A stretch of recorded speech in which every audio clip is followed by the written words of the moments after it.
Hari ini kita akan belajar buoyancy dan prinsip Archimedes. Buoyancy atau dikenal sebagai daya apung. Jadi, pernahkah Anda bertanya mengapa benda berat terasa lebih ringan di dalam air? Hal ini karena gaya apung. Bahkan benda logam yang berat akan terasa lebih ringan karena sifat apung dari air.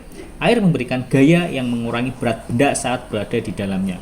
Ketika benda dicelupkan ke dalam cairan, gaya apung mendorong benda tersebut ke atas. Gaya apung bekerja secara otomatis. Begitu benda masuk ke dalam cairan, benda tersebut terdorong ke atas oleh gaya apung. Ini membuat benda terlihat lebih ringan di dalam air.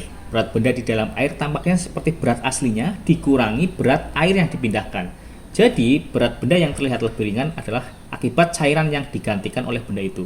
Berat tampak sama dengan berat asli dikurangi berat cairan yang dipindahkan. Hubungan ini dikenal sebagai prinsip Archimedes. Prinsip ini menjelaskan bagaimana gaya apung bekerja dan ditemukan oleh Archimedes.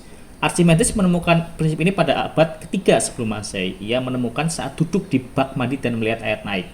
Ketika ia masuk ke bak mandi, ia memperhatikan air yang bergeser naik, dan air yang naik menunjukkan volume air yang digantikan oleh tubuhnya. Prinsip ini menyatakan bahwa gaya apung ke atas sama dengan berat cairan yang dipindahkan. Jadi, benda yang direndam dalam cairan akan terasa lebih ringan karena gaya ini. Jika kita mencelupkan benda sebesar 25 kg ke dalam air dan benda itu menggantikan 20 kg air, maka beratnya di dalam air hanya 5 kg. Berat yang terlihat adalah berat asli dikurangi berat air yang digantikan.